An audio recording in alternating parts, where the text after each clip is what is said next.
నిత్యమైన సత్యమైన ఆనందమును తన స్వరూపంగా కలిగి నిరతిశయ అనగా ఎప్పటికీ ఒక్కోని ఆనంద స్వరూపిణిగా సత్యము జ్ఞానము అనంతము అనే లక్షణాలను కలిగిన పరబ్రహ్మ స్వరూపిణైన ఆ మాతను సత్యానంద స్వరూపిణి అనే నామంతో మనం నిత్యము భక్తితో పూజిస్తూ ఉంటే ఇంకా ఆనందానికి కొదువే ఉండదన్నమాట.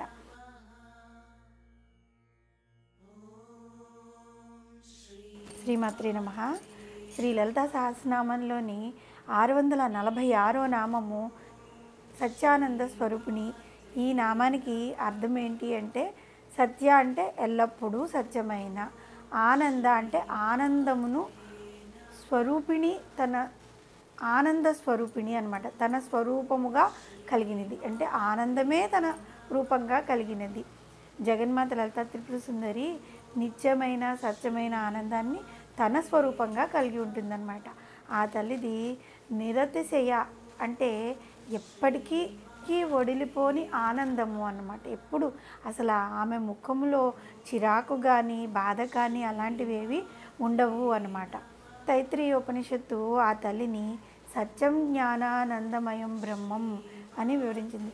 అంటే సత్యము జ్ఞానము అనంతము అనే ఈ లక్షణాలు కలిగిన బ్రహ్మరూపము సాక్షాత్తు ఆ జగన్మాత అని వివరించిందనమాట.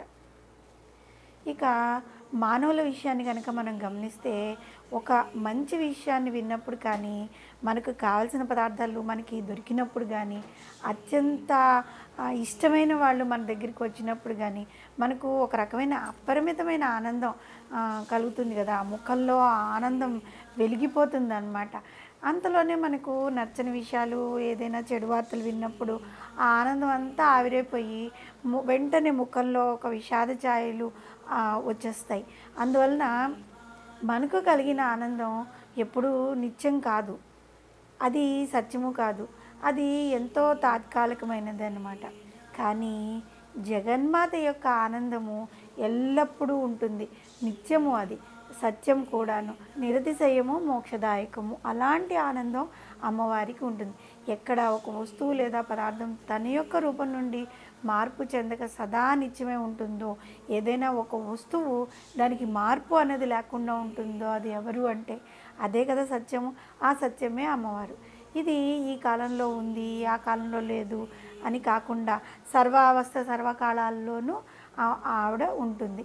అది ఏ బ్రహ్మస్వరూపం అన్నమాట. అటువంటి బ్రహ్మముని గురించి తెలియచేసేదే జ్ఞానం. అనంతమైన సర్వత్రా వ్యాపించి ఉన్న ఆనందము జ్ఞానంతో కలబోసిన బ్రహ్మస్వరూపమే ఆది పరాశక్తి.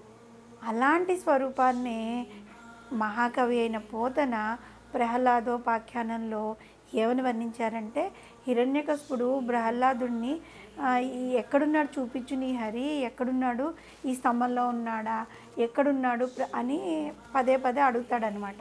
అప్పుడు ప్రహ్లాదుడు అంటాడు, ఇందుగలడు అందులేడును సందేహం వలదు చక్రి, సర్వోపగతుండెందుండు వెతికి చూచిన అందందే కలడు దానవాగ్రిని వింటి.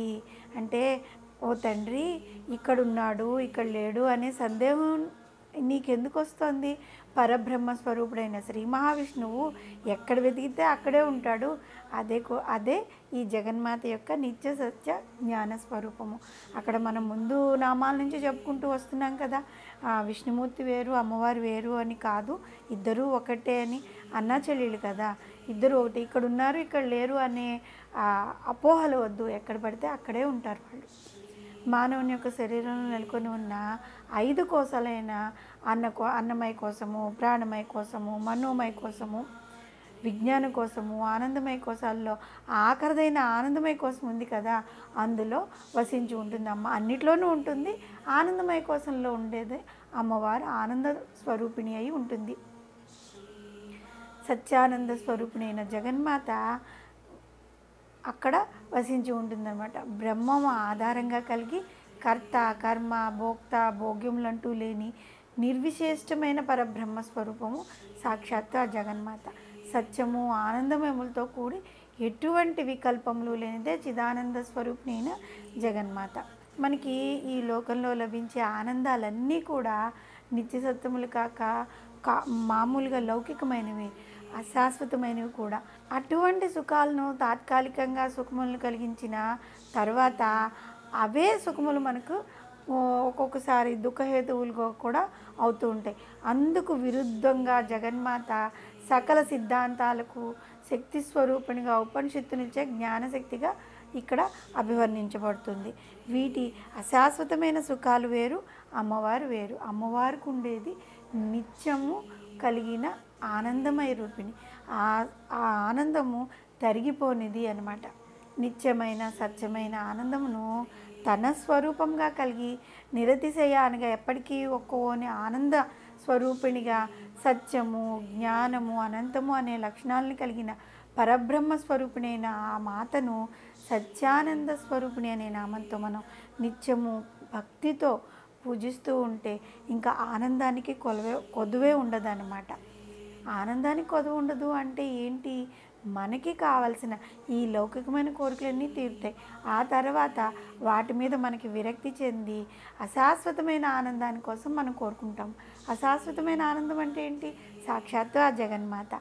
ఆ జగన్మాత కోసం మనం వెతకడం మొదలెడితే ఇంకా అమ్మ మన దరికి చేరిందంటే ఇంకేం కావాలి?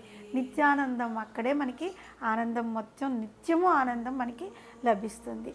అది మాటల్లో చెప్పనలివి కానటువంటిది. శ్రీమాత్రే నమః.